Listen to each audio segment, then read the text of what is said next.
네, 만나서 반갑습니다. 잠깐 기도하겠습니다. 하나님, 오늘 또 하나님의 말씀을 보기 원합니다. 하나님 임하여 주옵소서. 오늘도 우리 가운데 함께 하시고 함께 하신 그 하나님을 우리 모두가 경험케 하여 주옵소서. 또 이 시간 하나님, 부족한 종은, 힘이 더 부족한 종은 십자가 뒤로 여전히 감춰주시고 하나님의 영광만 드러나게 하여 주옵소서. 예수님의 이름으로 기도합니다. 아멘. GMS 선교사입니다. 선교사이고 선교 현장에 있는 지는 한 6년째 돼가는 선교사입니다. 오늘 본문 말씀을 읽으면서 많은 생각들을 갖게 됩니다. 오늘 본문에 나오는 그 엘리야가 선지자로 등장하던 그 시대의 모습과 이 시대랑 상당히 유사한 면이 많습니다. 왜 그런지 한번 생각을 해봅시다. 오늘날은 물론 많은 성도들이 힘들게 살아갑니다. 직장 때문에, 또 돈 때문에, 건강 때문에 많이 힘들게 하루하루를 살아갑니다. 가면 갈수록 살아가는 게 정말로 힘듭니다. 저도 잠깐 1년 동안 일반 직장 생활을 했었습니다. 신학교 다니고 대학원 다니다가 어떤 목사님의 권유로 일반 직장을 다니면서 회사 생활을 하며 했었습니다. 왜냐하면 성도들이 얼마나 힘든가를 경험하고 싶어서. 목회 현장을 이해하고 성도들을 이해하기 위해서는 제가 직접 성도들이 몸담고 있는 삶의 현장에서 똑같이 사는 것이 필요하다 싶어서 제가 1년 정도 직장 생활을 잠깐 했었습니다. 그 경험을 통해서 참 평신도 여러분들이 정말로 존경스럽다. 이런 얘기 처음 들으시죠? 거의. 그렇죠? 참 귀하다는 생각들을 했습니다. 일주일 동안 열심히 밤낮 없이 일하라고 12시, 1시, 새벽 12시, 1시 퇴근한 것이 다반사고 토요일 날도 쉬지 못하고 그것도 부족해서 주일날 딱 하루 쉬는 날 교회 와서 열심히 봉사하고 또 파김치 돼서 다시 집으로 돌아가고 그런 생활을 저도 했으면서 또 그 가운데 저도 같이 사역도 했었습니다. 평일에는 직장 생활을 했었고 토요일날, 주일날은 파트 사역을 했었습니다. 동일하게 같이 사역들 하면서 참 쉽지 않다. 하루하루 이게 살아가는 게 정말 만만치 않다. 그런 생각들을 하게 됐습니다. 이 시대가 또 그렇지만 엘리야가 살던 시대도 마찬가지입니다. 이 시대가 어떤 면에서 약간 풍성한 시대입니다. 물론 각자 생활이 어렵다 하지만 옛날만큼 새끼 때문에 걱정하지는 않습니다. 요즘은 병이 걸리는데 뭐 때문에 병이 걸립니까? 너무 잘 먹어서 그렇습니다. 그렇죠? 너무 잘 먹어서 성인병, 당뇨병, 그렇죠? 콜레스테롤. 많은 그 병들을 가지면서 살아갑니다. 종종 제가 한국에 있으면서 신방을 하면 많은 성도들 가운데 많은 분들이 보통 약을 먹되 뭉탱이로 먹습니다. 고혈압, 당뇨, 심장 한 이만큼 먹습니다. 존경스럽다. 어떻게 저렇게 드실까? 참 예전에 비해서 물론 힘들게 살아가지만 가면 갈수록 많은 사람들이 워낙 잘 먹기 때문에 여러 가지 질병이 생깁니다. 약간 풍족한 시대, 예전에 비해서 참 풍족한 시대를 살아온 것이 이 시대의 모습입니다. 성경에 나온 엘리야 시대도 마찬가지입니다. 엘리야가 이스라엘 선지자로 등장할 당시에 많은 사람들이 잘 살았다는 것으로 보여집니다. 성경 기자는 특별히 아합의 왕에 대해서 대단히 부정적으로 평가를 합니다. 하나님을 섬기지 않았기 때문에 무조건 나쁜 왕으로 소개합니다. 그렇지만 일반 역사가들은 약간 다른 관점에서, 전혀 다른 관점에서 평가를 내리고 있습니다. 그 당시에 이스라엘은 대단히 잘 살았습니다. 그렇기 때문에 일반 역사가들의 평가는 아합에 대해서 좋습니다. 왜 그렇습니까? 아합이 살던 그 당시에 아합이 살던 그 궁전이 여러분 상하 아시죠? 그렇죠? 상하로 도배될 정도입니다. 정말로 화려했었습니다. 이스라엘 사람들도 상당히 잘 살았습니다. 물질적으로 잘 살았을 뿐만 아니라 또 어떤 면에서 영적인 면에서는 반대입니다. 정반대입니다. 오늘날 많은 사람들이 잘 살면서 어떻습니까? 마음이 그만큼 풍족합니까? 그렇지 못합니다. 가면 갈수록 삭막합니다. 또 마음이 사람들과 관계가 서먹서먹해진 게 많고 또 무엇보다도 많은 사람들이 보이지 않는 우상을 섬기면서 살아갑니다. 대표적인 우상이 뭡니까? 돈입니다. 돈. 그렇죠? 돈이 없으면 절대로 못 삽니다. 이 시대는. 그리고 때에 따라서 자식이 우상이 될 때가 있고 때에 따라서 건강이 우상이 되는 경우도 있습니다. 많은 사람들이 건강에 관심을 갖지만 때로는 너무 지나치게 관심을 기울이는 경향도 있습니다. 많은 사람들이 이 땅 가운데 풍족하게 살아가지만 보이지 않는 우상들을 섬기면서 살아갑니다. 그러면서 문제는 뭡니까? 영적으로 대단히 둔감해집니다. 대단히 어떻습니까? 무감각해집니다. 대표적인 그 모습이 어떤 모습입니까? 예전에는 동성애 하면 상상할 수 없는 엄청난 죄였죠. 그러나 요즘은 서서히 많은 젊은이들 가운데서 조금씩 오르내리기 시작하고 서서히 동성애에 대해서 좋은 쪽으로 좋게 평가하는 그런 여론이 조금씩 형성이 되고 있고 또 실제 현 정부도 약간 연관이 있습니다. 예전에는 상상할 수 없는 엄청난 일들이 지금 벌어지고 있습니다. 이 엘리야가 선지자로 등장할 그 당시도 마찬가지입니다. 엘리야가 선지자로 등장할 그 당시에 이 열왕기상의 기자는 그 당시의 모습을 이렇게 한마디로 잘 표현하고 있습니다. 열왕기상 16장 30절에서 이렇게 이야기합니다. 느밧의 아들 여로보암의 죄를 따라 행하는 것을 오히려 가볍게 여기었더라. 우상숭배를 하는 것을 어떤 면에서 아무런 죄로 느끼지 않고 살았더라. 죄에 대해서 가면 갈수록 무감각해버린 그 시대의 모습이 오늘날의 모습이 아닌가 생각이 됩니다. 영적으로 너무너무 빈약하고 반대로 물질적으로 너무 풍족한 시대. 어떤 면에서 하나님의 역사가 필요한 시대, 특별히 한국교회 가운데 하나님의 역사가, 하나님의 살아계신 역사가 필요한 시대가 되어가고 있습니다. 예전만 하더라도 어떻습니까? 각각 그 교회들마다 금요기도에 기도하면 사람들이 넘쳐났습니다. 그러나 그렇지만 어느 교회를 막론하고 대체적으로 보면 금요기도나 수요기도나 기도에 있으면 사람들이 많이 오는 것이 아니라 여러 가지 일들 때문에 어쩔 수 없이 세상의 그 환경 때문에 못 오는 경우가 많아서 결국 어떻게 됩니까? 자리가 텅텅 비어갑니다. 사람들의 문제이기도 하지만 영적인 관점에 봤을 때 사단의 엄청난 고도의 전략인 겁니다. 야, 어떻게 이 시대가 엘리야가 등장한 시대와 똑같을까? 참 그런 생각들을 하게 됩니다. 그 시대 가운데 하나님께서는 엘리야를 통해서 완전 새로운 시대를 일으키시고 그 가운데 하나님의 놀라운 많은 기적들을 베풀어 가십니다. 엄청난 놀라운 역사를 일으켜 가십니다. 그 현장 가운데 엘리야가 시대의 인물로 이제 쓰임을 받게 됩니다. 그 장면이 바로 열왕기상 17장 1절에서 1절 7절 그 이하에 나오는 말씀입니다. 한번 엘리야 선지에 대해서 한번 생각해 보기 원합니다. 오늘 본문은 우리가 어렸을 때부터 귀에 딱지가 생길 정도로 많이 들었던 본문입니다. 엘리야면 까마귀 나오면 엘리야. 그렇죠? 그리시네까. 항상 들었던 말씀입니다. 그런데 그렇게 자주 듣던 말씀이지만 여기는 놀라운 우리가 생각하지 못한 많은 부분들이 있습니다. 어떤 부분인지 한번 생각해 보기 원합니다. 먼저 질문을 던지겠습니다. 엘리야의 출신이 어떤 출신일까요? 자, 쉽게 좀 질문을 던지겠습니다. 엘리야의 출신은 금수저일까요? 흙수저일까요? 자, 속으로 한번 생각해 보세요. 금수저 생각하시는 분들은 딱 마음으로 생각하시고 손을 들어주시기 바랍니다. 두 번째, 엘리야의 출신은 흙수저다. 보통의 평민이다. 생각해 보시고. 자, 오늘 우리가 생각했을 때는 엘리야 위대한 하나님의 사라기 때문에 당연히 금수저 출신이잖아요. 그러나 오늘 엘리야의 출신을 보면 약간 거기를 이렇게 할 수밖에 없습니다. 과연 엘리야가 어떤 배경 가운데 이스라엘의 엄청난 선지자로 등장하는 가 한번 봅시다. 본문 1절 보겠습니다. 17장 1절 보시면 길앗에 우거하는 자 중에 디셉 사람 엘리야가 아합에게 말하되 내가 섬기는 이스라엘 하나님 여호와께서 살아계심을 두고 맹세하노니. 엘리야에서 평가할 때 그 열왕기상의 그 저자가 어떻게 얘기합니까?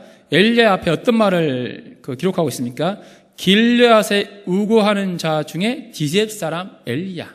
그렇게 평가하고 있습니다. 그 당시에 보면 이 길앗이란 그 도시 좀 옛날 표현하자면 마을이죠. 길르앗이란 조그마한 그 마을은 어떤 마을입니까? 우리가 생각하는 큰 도시 느낌이 아닙니다. 오늘날로 표현하자면 약간 산골 같은 느낌, 강원도 느낌, 딱 그 느낌입니다. 강원도 느낌 중에서 속초, 바닷가는 아니지만 속초는 아니면 때에 따라서 원주 정도 된 것 같습니다. 보니까 원주 같은 약간 산골짜기 느낌 듭니다. 그 가운데 이 중요한 것은 길르앗의 그 어떤 산골짜기 약간 동네 가운데 어떤 도시가 등장합니까? 길르앗이라는 약간 큰 지명 안에 디셉이란 그 마을이 등장합니다. 디셉.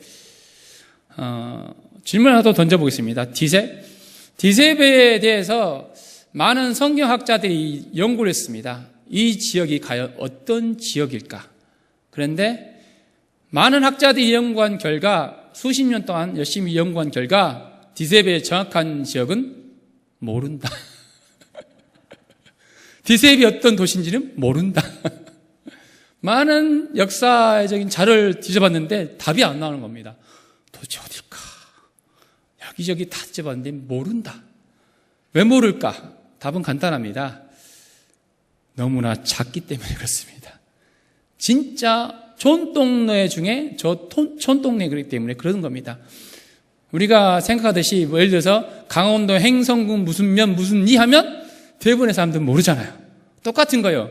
이 엘리야의 출신도 어떤 면에서 이 촌동네 중에서 촌동네 하기 때문에 당연히 많은 학자들이 모를 수밖에 없는 거죠. 그 당시에 함께 살았던 사람들은 알겠지만 어떻습니까? 다른 많은 사람들은 엘리야의 출신을 잘 모릅니다. 결정적으로 이 본문의 그 기자 가운데 원문의 기자는 정확하게 표현하고 있습니다. 왜냐하면 우리말 성경에서는 그냥 디셉사나 이렇게 표현되고 있지만 히브리어 원문에서는 앞에 무엇을 붙이냐면 관사를 붙입니다. 쉽게 말하면 저 디셉 사람. 좀 더 쉽게 표현하자면 저 촌 사람, 저 촌놈. 좀 나쁘게 말해요, 그렇죠? 지극히 촌 중에 지극히 작은 촌동네의 저 사람. 그렇게 표현하기 위해서 원문에서는 이 관사를 붙이고 있는 겁니다. 성경의 많은 인물 가운데, 특히 성경에서 정말 위대하게 쓰임받는 많은 사람들 가운데 어떤 면에서 사도 바울 같은 금수저와 같은 사람도 있지만 오늘 본문에 나오는 이 엘리야처럼 지극히 평범하고도 또 평범한 그런 사람이 오늘 본문에 등장합니다. 이것은 무엇을 뜻합니까? 하나님께서 시대를 깨울 때 어떤 면에서 가방끈이 큰, 어떤 면에서 정말 집안 배경이 좋은 사도 바울 같은 사람들 쓸 수 있지만 때에 따라서 놀라운 기적을 베푸실 때 지극히 평범한 한 사람을 택하신다는 겁니다. 지극히 무명의 사람. 대표적인 경우가 바로 다윗입니다. 다윗의 출신이 어디 출신입니까? 베들레헴. 우리는 워낙 잘 알지만 그 당시만 해도 베들레헴은 고국적으로 봤을 때 대단히 촌동네 중에 촌동네입니다. 너무나 촌동네 중에 촌동네였던 사람이 다윗인 겁니다. 그 다윗이나 엘리야 모두 어떻게 됩니까? 나중에 정말로 시대, 아니 몇천 년 동안에서 가장 탁월한 인물로 쓰임을 받게 됩니다. 이것은 무엇을 뜻합니까? 하나님께서 우리도 얼마든지 이도하게 사용할 수 있다는 것을 뜻하고 있는 줄 압니다. 하나님 오늘 또 저를 사용하여 주옵소서. 저는 지극히 평범한 사람 중에 평범한 사람입니다. 그렇지만 하나님의 손이 저를 붙들기만 한다면 하나님께서는 저를 통하여 이 민족을 깨우실 것입니다. 저를 통하여 놀라운 역사를 일으킬 겁니다. 그와 같은 믿음으로 오늘 또 나가길 원합니다. 저도 그렇게 믿음을 가진 사람 중에 한 사람입니다. 저도 부족한 사람이지만 하나님의 때가 되면 부족한 이 종을 통해 놀라운 하나님의 역사를 반드시 일으키실 것입니다. 항상 그 같은 믿음을 가지면서 살아가고 있습니다. 이와 같은 모습은 단순히 역사적인 사실뿐만 아니라 성경에 나오는 여러 가지 많은 사실 가운데 한 가지만 제가 말씀드리겠습니다. 우리가 잘 아는 그 여호와의 그 성막이 여러 가지 많은 그 기구가 나옵니다. 언약궤, 진설병, 물두멍, 많은 그 번제도도 나오고 성막에 많은 기구들이 나오고 많은 정말 중요한 도구가 나오는데 레위기에서 보시면 자세히 나오는데 그 가운데 성막 가운데서 가장 중요한 장소가 어디입니까? 지성소. 그렇죠? 성막의 그 가장 중요한 장소 가운데 지성소가 있는데 지성소 안에 있는 것이 뭡니까? 언약궤. 그런데 놀라운 것은 그 언약궤 재료가 뭡니까? 가장 질이 좋은 올리브나무, 때에 따라서 포도나무, 참나무, 그런 나무가 아닙니다. 그 언약궤 재료는 바로 조각목입니다. 조각목. 쉽게 표현하자면 그 조각목은 오늘날로 말하면 아카시아 같은 나무인 겁니다. 좀 더 쉽게 표현하자면 그 아카시아 나무는 집에 흔하게 있는 나무인 겁니다. 길가에 굴러다니는 그 나무인 겁니다. 정말로 길가에 굴러다니는 그 나무지만 하나님의 손에 들림받으니까 어떻게 됩니까? 가장 귀한, 가장 아름답게 그렇게 사용이 되고 있습니다. 그게 바로 우리의 인생인 줄 압니다. 오늘 본문에 나오는 엘리야의 인생이고 우리의 인생이 반드시 될 것입니다. 하나님 오늘 또 나를 써 주옵소서. 지극히 평범한 사람 중에 평범한 저를 언젠가나 하나님의 놀라운 도구로 써 주옵소서. 항상 그와 같은 마음을 오늘 또 살아가기 원합니다. 그런데 이 가운데 많은 사람들이 쓰임을 받기 원하지만, 많은 사람들이 이 시대 가운데 귀하게 쓰임받기 원하지만 어떤 사람이 쓰임받을 수 있을까요? 한번 본문을 보겠습니다. 본문 3절 이하를 보겠습니다. 2절에 보시면 여호와의 말씀이 엘리야에게 임해서 하나님 영이 임하죠. 그 가운데 이제 하나님께서 엘리야를 어떻게 써가는가 그 과정들이 소개가 되고 있습니다. 3절 보시면 너는 여기서 동쪽으로 가서 요단 앞 그리 시내가에 숨고. 엘리야가 어떻게 쓰임받습니까? 다른 많은 원인들이 있겠지만 17장에 계속해서 반복이 되고 있는 주제가 있습니다. 그것은 바로 연단입니다. 연단. 철저한 연단입니다. 17장 1절, 2절, 3절부터 17장 24절까지 계속해서 연단이 이어지고 있습니다. 하나님께서 누군가를 쓰실 때는 절대 그냥 쓰시지 않습니다. 철저히 연단하시고 철저히 그 연단하신 가운데 그 사람을 써가십니다. 마찬가지입니다. 3절에 그 그리시네가라는 나라는 말이 나오는데, 그리시네가의 그 히브리어 원문의 의미는 어떤 의미냐면, 그리시라는 그 단어는 보통 자르다 뜻에서 나온 겁니다. 어떤 것을 자르냐면, 이 부분에서 한 주석가는 이렇게 이해하고 있습니다. 엘리야 자신이 그리시네가에서 자신의 욕망, 자신의 교만, 자신의 꿈, 그 모든 것들을 다 잘랐더라. 그렇게 표현하고 있습니다. 그리시네가에서 자신의 꿈, 자신의 욕망, 그 모든 것들을 내려놓기 시작했다. 그렇게 주석가가 써내려가고 있습니다. 단순히 이게 한 주석의 한 구절에 불과할까요? 결코 그렇지 않습니다. 계속해서 이어지는 주제는 이 부분에서 강조를 하고 있습니다. 왜 그렇습니까? 한번 4절 보겠습니다. 4절 보시면 그 동물이 나오죠. 엄밀히 말하면 새죠, 새. 그렇죠? 새 가운데 어떤 새가 나옵니까? 까마귀 나옵니다. 까마귀. 또 이 부분에서 그 할 일 없으신 우리 주석가분들은 어떻게 평가를 하냐면, 왜 까마귀일까? 비둘기도 아니고 왜 까마귀일까? 그 참 운이 없는, 참 재수가 없는, 그렇죠?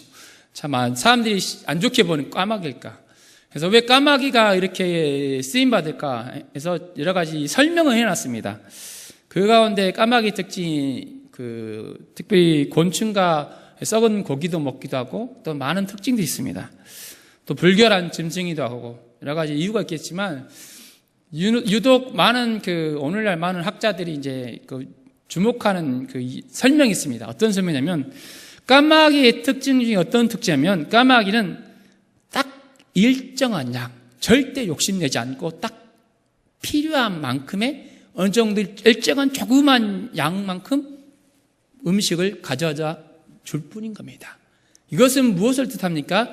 엘리야가 매일매일 살아가면서 하나님께서 하늘에서 완전히 폭포수처럼 그렇게 주신 것이 아니라 까마귀를 통해서 매일매일 필요한 만큼의 양을 공급받는 것을 뜻한 겁니다. 매일매일 까마귀를 통해서 이 엘리야가 까마귀가 주는 그 양만큼의 음식들을 먹으면서 아, 그렇구나. 내가 사는 것도 내가 사는 것이 아니고 하나님의 은혜로 사는구나. 그와 같은 묵상을 할 수밖에 없는 겁니다. 우리가 잘 알다시피 주기도문의 가장 중요한 강조점 중에 하나가 뭡니까? 우리에게 매일매일 일용할 양식을 주옵시고, 이만큼 많은 엄청나게 좁은 그런 작은 양이 아니라 필요한 만큼의 양만 주시길 놓고 기도하고 있는 겁니다. 이뿐만이 아니죠. 그 시내가라는 그 말의 히브리어 원문에는 이 와디라는 단어입니다. 우리나라 그 시내가 약간 다른 개념입니다. 우리나라 시내가는 보통 항상 가뭄때를 제외하고는 물이 잘잘 넘칩니다. 조금씩 흐릅니다. 그런데 이스라엘의 그 시내가는 그 와디란 그 시내가 이런 시내가입니다. 보통 때는 어떤 면에서 물이 그 많이 흐르기보다도 특별히 그 건기 때, 이스라엘은 건기, 우기로 나눠지게 됩니다. 그런데 그 우기 때, 건기 때는 물이 거의 없고, 우기 때, 비가 많이 올 때 조금씩 내리는 그 하천을 뜻하는 겁니다. 이것은 무엇을 뜻합니까?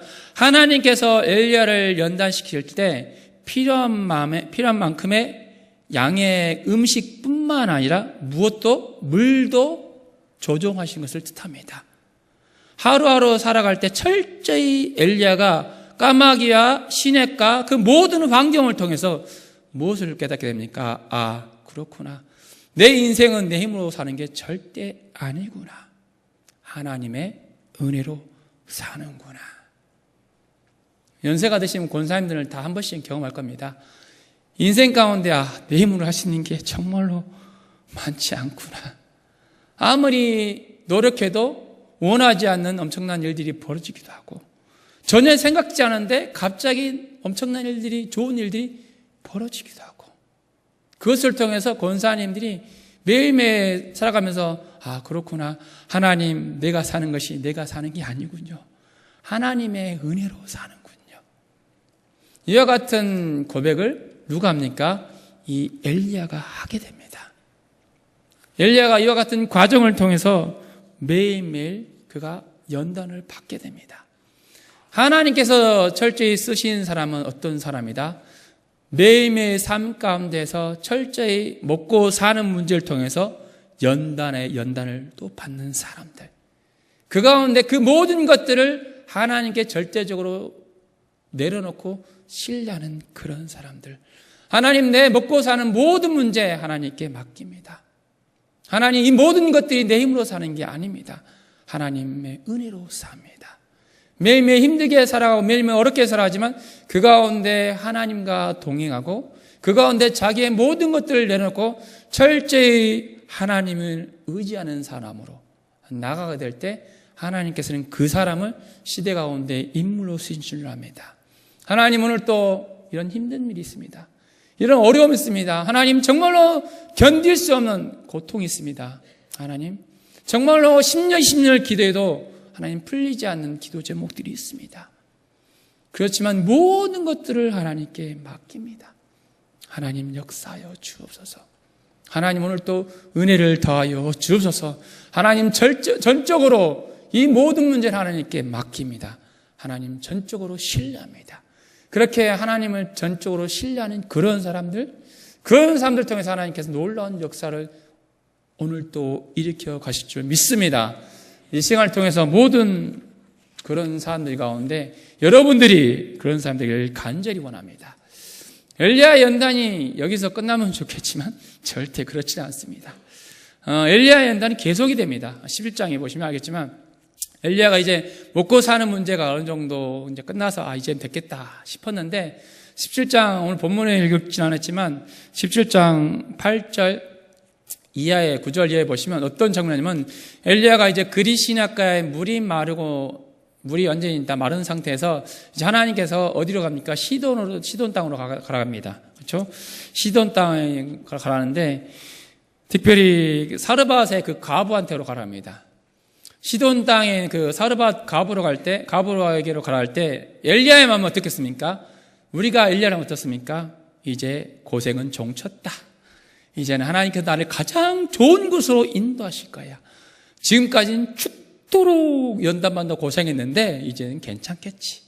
우리도 그런 심정일 때가 많잖아요. 하나님 이제 고생 끝났군요. 엄청난 감격을 하는데 그 순간 그때부터 더 큰 짐이, 더 큰 고난이 막 몰려드는 겁니다. 그렇죠? 엘리야도 마찬가지입니다. 엘리야가 하나님의 말씀에 순종해서 갔는데, 사르밧으로 갔는데, 그 사르밧에 도착해서 엘리야 앞에 딱 눈앞에 펼쳐진 광경은 100평대 아파트를 가진 과부가 아닙니다. 하나밖에 없는, 어떤 면에서 마지막 남은 빵 한 움큼을 가지고 특별히 나무를 해서 한 움큼을 그 빵을 해서 마지막 그거 먹고 죽으려는 그 성중에서 가장 가난한 사람 중에서 가장 가난한 그런 사람은 붙이십니다. 만일 우리가 엘리야라면 어떻습니까? 하나님 도대체 왜 그러세요? 지금까지 고난도 지겨워 죽겠는데 왜 또 고난이십니까? 지금까지는 까마귀를 통해서 매일매일 주시는데 이제는 어떻게 저런 사람을 보내십니까? 그런데 놀라운 것은 그 과정 가운데 엘리야가 무엇을 경험하게 됩니까? 하나님께서 놀라운 기적을 베푸시는 가운데 매일매일 떡반죽에 떡이 끊이지 않고 기름통에 기름이 끊이지 않는 놀라운 기적을 경험하게 하십니다. 기적을 경험한 그 사람이 나중에 가장 많은 기적을 일으킵니다. 신학적으로 봤을 때 예수님 시대만큼 이스라엘 역사상 가장 많은 기적이 일어났던 시대가 바로 엘리야 시대인 겁니다. 엘리야가 놀라운 하나님의 기적을 경험하니까 그가 그도 동일한 놀라운 기적들을 행하게 됩니다. 엘리야가 기적을 경험하지 않았더라면 그는 결코 기적의 사람이 될 수가 없었습니다. 그뿐만이 아닙니다. 엘리야 어땠습니까? 사르밧 그 가브를 만나는 가운데 어떻게 됩니까? 이제 가브의 아들이 죽게 됩니다. 죽게 되면서 엘리야는 엄청난 원망을 듣습니다. 당신 때문에 우리 아들 죽었다. 그랬을 때 보통 사람들은 엄청나게 화를 내겠죠. 분노하겠죠. 열심히 살려는데 어땠습니까? 내 보따리에 내려오는 거 똑같은 겁니다. 그럴 때 엘리야는 묵묵히 그 죽은 아들의 몸에 자기 몸을 펴서 그 가운데 맞대고 기도하기 시작합니다. 그러면서 죽은 아들이 완전히 살아나게 됩니다. 그 놀라운 기적을 엘리야가 완전 경험하게 됩니다. 결국 17장의 가장 중요한 결론이 어떤 결론입니까? 우리 다 함께 17장 24절 보겠습니다. 열왕기상 17장 24절 함께 보겠습니다. 24절 함께 읽도록 하겠습니다. 시작. 여인이 엘리야에게 이르되 내가 이제야 당신은 하나님의 사람이시오 당신의 입에 있는 여호와의 말씀이 진실한 줄 아노라 하니라. 진짜 당신이 하나님의 사람인 것을 알게 됐습니다. 이것은 무엇을 뜻합니까? 엘리야가 연단에 그 모든 연단이 다 끝나서 하나님의 쓰시기에 완전 합한 사람이 되었다는 것을 뜻합니다. 더군다나 사르밧이라는 그 지명 자체가 히브리어의 뜻은 어떤 뜻입니까? 용광로입니다. 용광로. 엘리야가 용광로의 마지막 순간 들어가면서 엄청난 연단을 받고 결국은 하나님의 사람, 하나님의 쓰시기에 완전히 합한 사람으로 다시 거듭나는 인생을 살아가게 됩니다. 그리고 그를 통해서 놀라운 하나님의 기적들이 일어나게 되고 결국 갈멜산에 엄청난 역사가 일어나게 됩니다. 엘리야의 삶을 보면서 우리의 삶과 왠지 모르게 비슷한 생각이 듭니다. 엘리야가 먹고 사는 문제를 통해서 많은 연단을 받게 됩니다. 또 생각지 않은 많은 고난을 통해서 연단을 받게 됩니다. 그 연단은 계속해서 이어집니다. 때에서는 불구덩이 같은 연단을 받게 되는데 우리의 삶도 마찬가지입니다. 각자 삶을 돌이켜보면 연단거리가 다 있습니다. 어떤 집에 어떤 가정에 가장 큰 기도 제목이 뭡니까? 돈 문제, 그렇죠? 심각한 돈 문제. 재정 때문에, 돈 때문에 부부간에 다툴 때 많고, 부모와 자녀가 다툴 때도 있고, 마음이 상할 때도 있고. 두 번째 어떤 문제입니까? 건강의 문제. 가면 갈수록 암 환자가 엄청나게 많죠. 제 아내도 좀 이따 잠깐 이야기했지만, 암을 통해서 암 때문에 결국은 이제 하늘 나가게 됐는데, 결국은 건강의 문제, 건강의 문제 가운데 많은 사람들이 직면하게 됩니다. 또 다른 사람은 관계의 문제입니다. 어떤 사람들은 직장 내에서 관계의 문제, 또 교회 내에서 관계의 문제. 그 관계를 통해서 하나님께서는 한 사람 한 사람을 연단해 나가십니다. 문제는 뭐냐면 사람들이 그 하나님의 그 가정 가운데 하나님의 음성을 듣지 못하는 경우가 너무나 많습니다. 들어도 하나님의 음성 가운데 순종하지 않습니다. 그 가운데 철저히 기도하지 않습니다. 그 가운데 결국은 열심히 고통과 고난을 받지만 쓰임받지 못하고 전혀 변화되지 못한 채 평생을 살아가는 사람들도 많습니다. 우리의 인생 가운데 이런 많은 연단의 문제가 있는 줄 압니다. 저도 개인적으로 이와 같은 비슷한 그 경험들을 했습니다. 제가 2011년도에 중국으로 그 단기 선교 나가게 됐습니다. 중국에 그 심양이라는 도시가 있습니다. 제가 있었던 것은 여러분들이 그 한 번씩은 봤던 그 또 때때는 들었던 분들이죠. 연변 사람들, 그렇죠? 서울 시내 식당 같은 데 보면 가끔씩 연변 그 아주머니 되게 많아요. 딱 말투를 들어본 순간 저는 알아요. 한마디만 들으면 알아요. 저 사람은 연변 사람이구나. 저 사람 연변 사람 중에 자기 그 하얼빈 쪽에 사는 사람이구나. 저 사람은 전형적인 연변 사람이구나. 때에 따라서는 북한 사람들도 딱 목소리를 압니다. 왜냐하면 제가 살았던 그 지역이 그 연변 지역인데, 제가 슈퍼에 가면 가끔씩 누가 있습니까? 북한 사람도 있어요. 북한 사람도 있어요. 이 물건 얼마입니까? 딱 보니까 들으면 순간, 저거 북한 사람이다. 왜냐하면 슈퍼 옆에 그 샤오쩌에서 단지 안에 북한 노동자들이 수십 명이 살아요. 항상 보는 사람이 북한 사람. 여기서는 상상할 수 없는 일이죠. 그렇게 제가 연변 땅에 있었지만 그 하나님의 부르심을 받고 심양 땅에서 부름 받고 중국 선교사로 연길 땅에 가게 됐습니다. 연길에 가면서 많은 어려움을 당하게 됩니다. 본문에 나오는 엘리야랑 거의 비슷한 삶을 살아갑니다. 선교사의 삶은 쉽지 않습니다. 물론 풍족하게 살아가는 선교사들도 있지만 대체적으로 그렇지 않습니다. 그게 어떤 면에서는 꼭 나쁜 건 아닙니다. 처음에 갔을 때 진짜 쌀이 없어서 며칠 동안 굶었을 때도 있었고 정말 죽도록 힘들 때도 있었습니다. 너무너무 외롭고 너무너무 참 쉽지 않은 길, 매일매일 울지 않고는 살아갈 수 없는 그 길이 바로 선교의 길입니다. 그런 연단이 저는 끝날 줄 알았습니다. 그런 연단이 한 1년, 2년 지났었습니다. 물질적인 연단이 이제 끝나고 또 다른 연단이 또 기다리고 있는 겁니다. 관계의 연단들, 선교사들 가운데 그 관계가 되게 많이 얽혀 있습니다. 많은 선교직에서 선교사들이 가장 힘들어하는 것 중에 하나는 뭐냐면 돈 문제도 있겠지만 관계 문제입니다. 특별히 동료 선교사들의 관계입니다. 한국 사람들이 외국에서 가장 힘들어하는 게 뭡니까? 사기치는 한국 사람들이 힘듭니다. 제가 중국의 많은 도시들 가봤지만 뭐 청도, 상해, 북경, 곤명, 또 서안에서 내몽고 웬만한 도시 거의 다 가봤습니다. 한인촌에서 가끔씩 한인들 만나면 가끔씩 이제 물어봅니다. 어떻게 삽니까? 하면 종종 그런 분도 있습니다.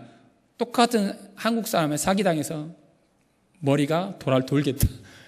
그런 분들도 종종 있어요. 보면 참 쉽지 않아요. 그래서 관계 때문에 참 힘들었던 시간들을 보냈었습니다.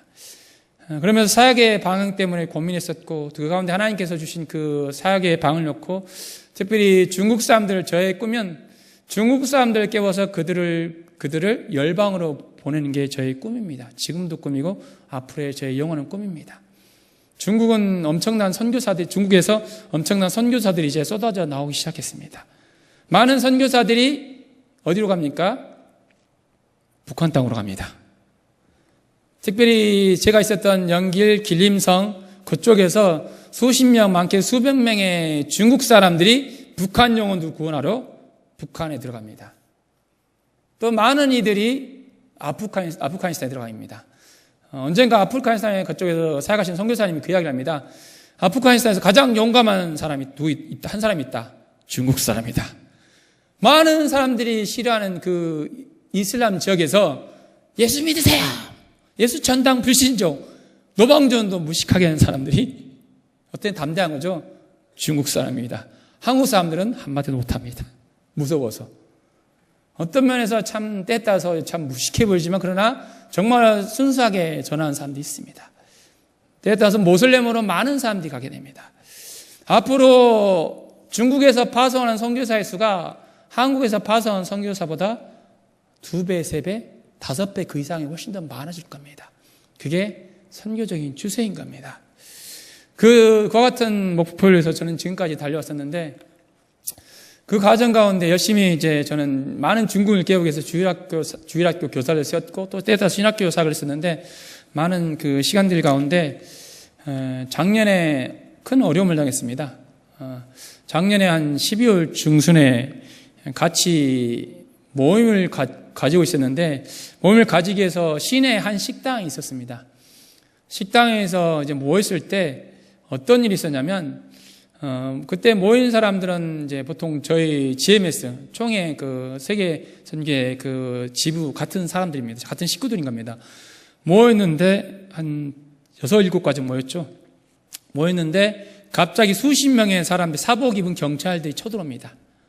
밥을 먹으려고 이제 식당에서 메뉴를 딱 보는 순간 갑자기 공안들이 한 10명이 다 뭉태기로 들어와서 신분증 봅시다, 여권 봅시다 하면서 잠시 잠깐 경찰서로 가시죠.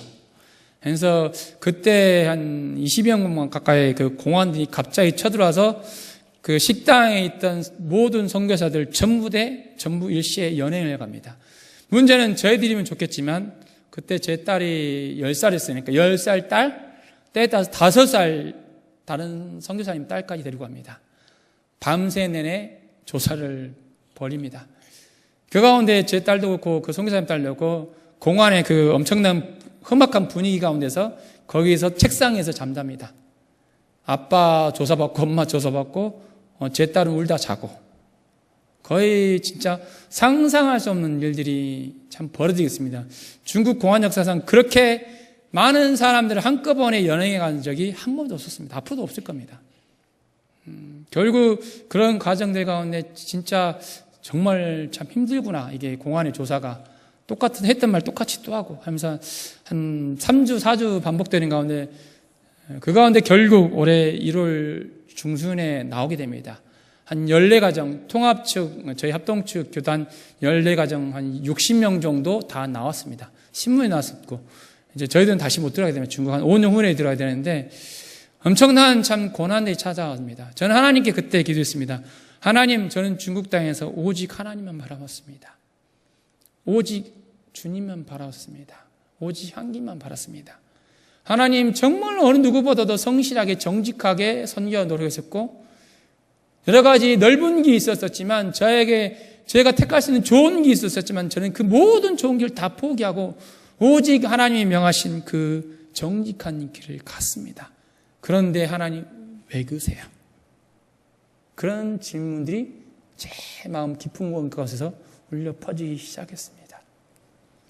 거기서 끝나면 좋겠지만 그런 질문은 계속해서 이어지게 됩니다. 중국 땅에 나와서 이제 한국에서 잠깐 머무는 가운데 이제 다시 다른 곳으로 재배치를 받아서 이제 어떻게 할까 고민하는 가운데 한 2달 동안 고민 가운데 태국 치앙라이로 가게 됐습니다. 치앙라이죠. 많은 사람들 태국 가면 태국 선교사면 기억하잖아요. 그러나 실제는 그렇지 않습니다. 태국 땅에 중국인들이 대단히 많습니다.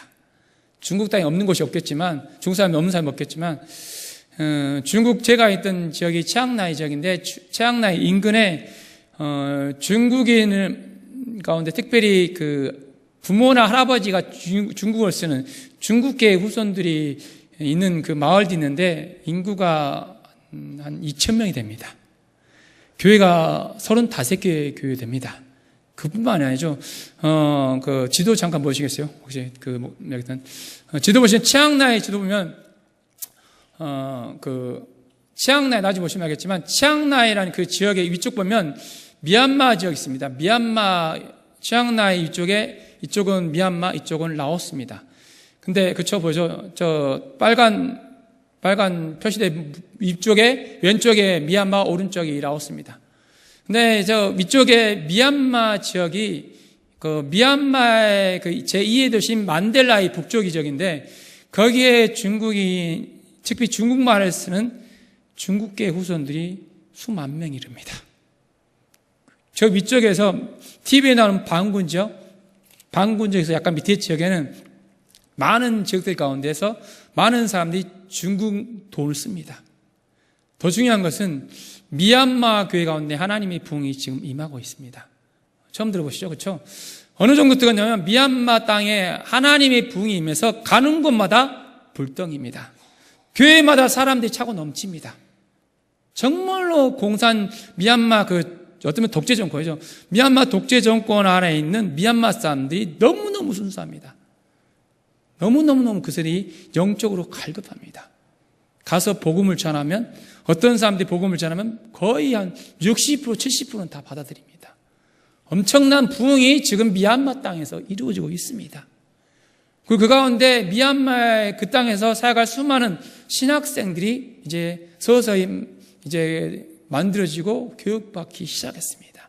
그런데 저 치앙라이 북쪽 미얀마 땅에 세계 어떤 사람도 접근한 적이 거의 없습니다. 엄청난 황금어장이 있습니다. 황금어장이 있는 곳이 바로 저 땅인 겁니다. 교회로 따지면 수천 개가 넘습니다. 중국 7, 80년대, 90년대 말이죠. 90년대 말도 엄청나게 뜨거웠던 성령의 불이 있었잖아요. 똑같아요. 한국교회에 있었던 성령의 불이 지금 그 땅에서 있습니다. 저는 저 땅을 위해서 달려가기 원하는데 그 비전을 보고 저는 사실 치앙라이, 여러분들은 한 번씩 들어봤을 겁니다. 치앙마이하고 치앙라이는 틀립니다. 치앙라이는 완전 시골입니다. 치앙마이는 약간 도시입니다. 휴양도시. 제가 있던 그 치앙라이 그 지역 북쪽에 그런 엄청난 부흥이 지금 일어나고 있는데 그 땅에 교회를 세우고 그 땅에 학교를 세우는 게 특별히 중국계 사람들이라는 그들을 세우기 위해서 그 사람들 세우기 위해서 제가 그 땅을 가게 됐는데 가서 한 얼마 지나지 않아서 아내가 갑자기 아프기 시작했습니다. 아프기 시작하면서 갑자기 응급실 가게 되고 상황을 보니까 이건 보통 상황이 아니다. 모든 걸 다 제껴놓고 이틀 후에 그 비행기표를 끊어서 아내를 먼저 한국 땅에 보냈습니다. 한국 땅에 보냈을 때 제 마음은 하나님 설마 아니겠죠? 그런 마음이 있었습니다. 아내가 위가 가끔씩 안 좋았던 게 있었지만 그렇게 보통의 증상이 없었거든요. 왜냐하면 보통의 경우는 위 염증이나 그 위가 안 좋으신 분 한 번씩 경험했을 겁니다. 속이 쓰리다든지 아니면 명치가 아프다든지 아니면 속이 메스껍든지 아니면 조그마한 증상들이 있습니다. 증상들이 있고 난 이후에 나중에 그 병이 커지고 위궤양, 그래서 조금 커지고 좀 커지면서 위암, 1기, 2기, 3기 막 그렇게 진행이 됩니다. 그런데 그 아내가 갑자기 옆에서 한국을 갔는데 한국에서 검사한 순간 거의 기절 초풍했습니다. 위암 4기였습니다. 증상이 지금까지 거의 없었습니다. 소화제 1년에 많이 먹어야 한 서너 번 먹었던 것 같습니다. 왜 갑자기 그것도 위암 말기입니까? 설마인데 그 설마가 왜 진짜가 됩니까? 하늘이 딱 노란 딱 그 순간 어떻게 하면 좋습니까? 어떤 면에서 참 가장이 운이 없는 케이스 중에 하나가 저희 아내의 케이스인데 왜냐하면 그 위암 가운데서 대부분의 위암들은 위궤양이나 위염증들은 다 내시경으로 다 파악이 됩니다. 병원들에 가시면 여러분 다 내시경 한 번씩 찍어보잖아요. 그렇죠? 내시경 보면 위암이다 딱 나오잖아요. 어느 정도 나오죠. 근데 암 중에서도 특별히 이제 그 아내가 신경이 참 예민한 편이었는데 그 위암이 발생을 했는데 아내의 질병은 가장 문제가 뭐냐면 아내가 그 발생한 그 질병 이치 자체가 발견하기 가장 힘든 지역입니다. 이벽 완적인 겁니다. 그런데 이 약간 그쪽에서 발병해서 이 벽이 약간 두꺼워 보입니다. 문제는 뭐냐면 그 약간 두꺼워 보이는 위 벽이 일반 내시경으로 봤을 때는 아무 문제가 없어 보입니다. 보통 대학병원의 의사들 경우도 이건 매원티 문제 없다 넘어갈 수 있는 겁니다. 그런데 이걸 언제 발견하냐? 대부분의 가끔씩 종종 저희 아내처럼 발견하는 순간 바로 말기인 겁니다. 가장 안 좋은 케이스. 대학병원에서도 정밀 내시경으로 찍어야만 발견할 수 있는 것입니다. 불멸 장례에도 내시경했었고 그 전에도 내시경했었습니다. 병원 의사 아무 문제 없었습니다. 근데 마지막 어떻습니까? 결국은 완전 엄청난 문제가 터진 겁니다. 그 후 한국에 들어와서 힘든 시간들 이제 투병의 시간들을 보내면서 참 쉽지 않았습니다. 하루하루 사는 게 진짜 정말 쉽지 않구나. 가정 내에서 환자가 한 번씩 있어서 보시면 알 겁니다. 거의 집이 아닙니다.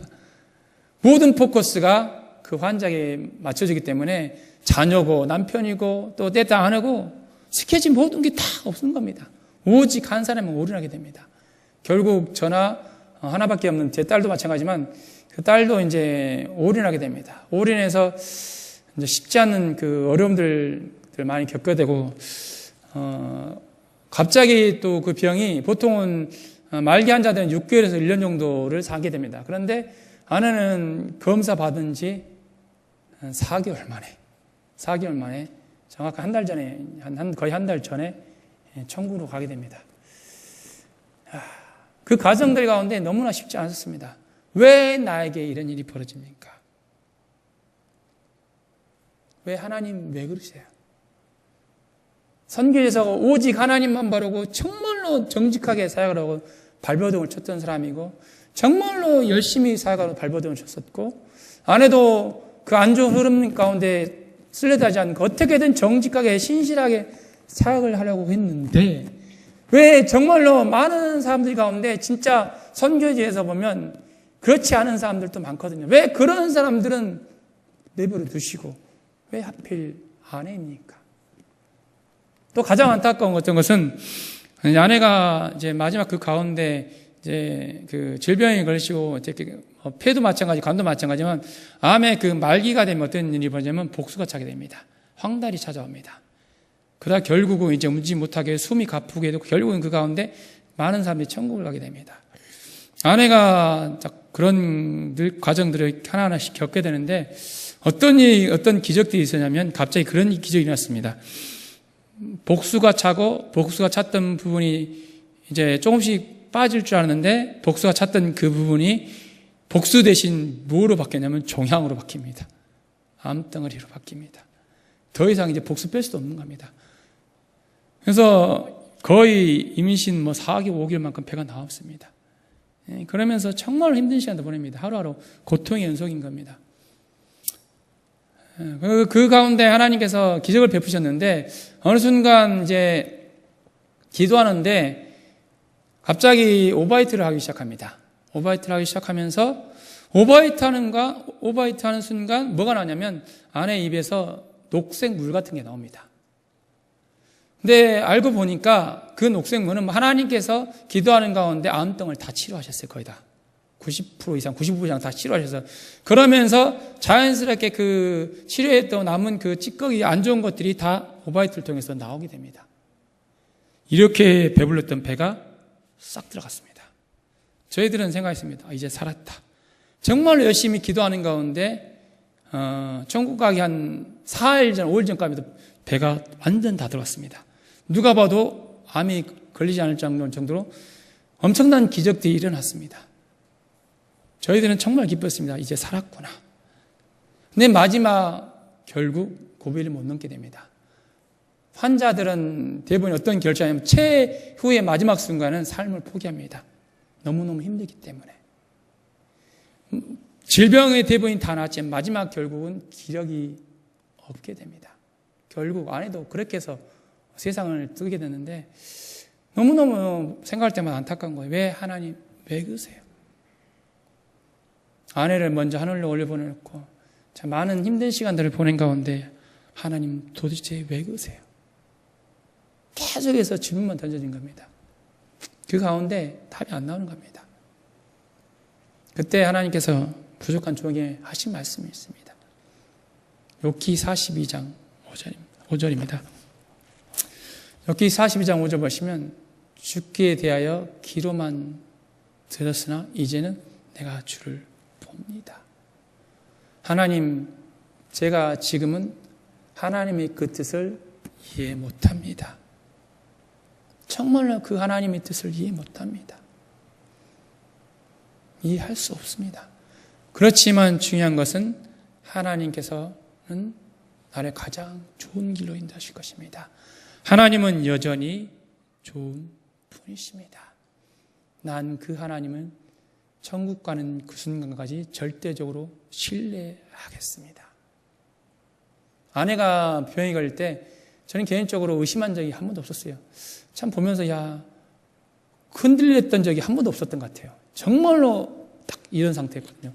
하나님 아내의 병을 반드시 고치실 것이고 그리 아니하실지라도 하나님 감사합니다. 정말 다니엘 세 친구의 믿음으로 기도했었고 엄청난 기적을 경험했었고 그 가운데 그렇지만 하나님께서 데려가셨어도 하나님 감사합니다. 왜 그런 감사의 기도가 나오냐면 인간적으로 생각했을 때 너무 아내한테 미안한 거예요. 선교사의 목회자에게 시집 왔었고 정말 고생 정말로 힘든 그 가운데 죽도록 고생했었고 세상에서 참 좋은 시절을 보낸 적이 거의 없었어요. 사모의 길, 특히 선교사의 길은 상상 이상으로 힘든 길입니다. 많이 울었고 그 힘든 그 길 가운데 참 하나님께서 아내를 정말로 사랑하셨구나. 남은 길도 힘든 길이기 때문에 하나님께서 정말로 아내를 사랑하셔서 아내가 저와 함께 계속 길을 가게 되면 그만큼 더 힘든 길을 가야 되기 때문에 하나님께서 아내를 너무 사랑하신 나머지 아내를 위해서 먼저 데려가시구나. 저보다도 아내를 정말로 사랑하시구나. 그 가운데 사실 엄청난 여기는 전쟁도 있었어요. 왜냐하면 아내의 집안이 불교 집안이어서 영적인 세계를 경험하시면 알 겁니다. 무당 집이 있으면 엄청나잖아요. 거의 비슷한 분위기예요. 아내가 천국 간다는 자체가 기적일 정도로 엄청난 영적인 전쟁이 있었거든요. 며칠 동안에 TV에서 보는 귀신이 왔다 갔다 하는 것들을 눈에 봤었습니다. 제 딸도 봤었고 그 가운데 결국은 승리하고 천국을 갔습니다. 그걸 보면서 하나님 감사합니다. 아내의 집에 왔을 때 도저히 구원받을 수 없는 상황입니다. 도저히 천국에 가서 하나님께 칭찬받을 수 없는 상황입니다. 그렇지만 정말로 하나님 아내를 사랑하셨고 아내를 택하셨고 아내를 위해서 가장 좋은 길로 인도하셨군요. 그 모든 것들을 제가 느끼고 경험하면서 결론인 겁니다. 하나님은 선하십니다. 여전히 선하십니다. 우리가 어떤 형편에 있든지 하나님은 여전히 좋으신 분입니다. 저에게 주신 메시지는 그겁니다. 하나님, 제가 힘든 길을 가고 어려운 연단의 길을 가지만 그럼에도 불구하고 하나님 여전히 나를 사랑하시고 엘리야가 정말로 그 시대 가운데 귀하게 쓰임받은 것처럼 부족한 종을 통해서 수많은 중국 영혼들이 열방 가운데 나가게 될 줄 믿습니다. 놀라운 하나님의 역사를 반드시 일으켜 나가실 줄 믿습니다. 선교 역사를 보면 많은 역사들 가운데서 엄청난 열매들이 있었던 그 이면에는 특별히 한국교회에서도 마찬가지입니다. 그 이면에는 가족들 가운데 아내가 죽는 경우, 자녀가 죽는 경우 그런 경우가 허다합니다. 저는 이것을 통해서 아내가 하나의 미랄로 썩어진 가운데 놀라운 하나님의 역사가 일어나겠구나. 부족한 종을 통해서 정말로 평범한 삶 중에 평범한 종을 통해서 하나님의 놀라운 역사가 일어나겠구나. 그 같은 믿음으로 나갑니다. 이제 다음 주 월요일 날 다시 제가 짱나러 가게 됩니다. 예전에는 아내와 함께 갔지만 이제 11살짜리 딸과 둘이 갑니다.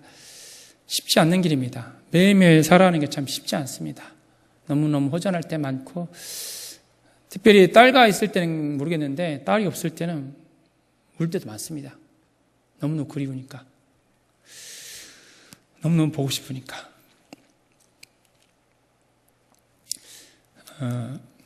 그렇지만 저는 항상 고등학교 때부터 불렀던 찬양이 있습니다.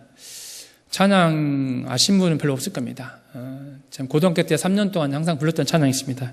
그 찬양의 그 제목이 길입니다. 길이란 그 복음성가에 보면 그런 가사가 나옵니다.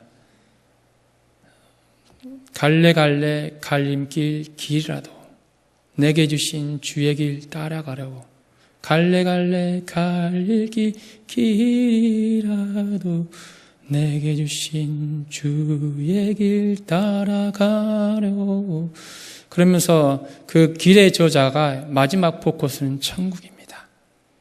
갈릴리 해변집 천국. 그렇구나. 나도 다시 길을 가야 되구나.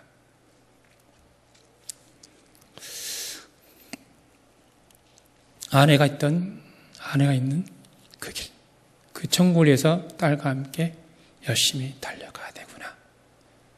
그 나를 위해서 이제 최선을 다해야 되구나. 이것을 통해서 이제 제 딸이 참 많은 걸 느끼게 됩니다.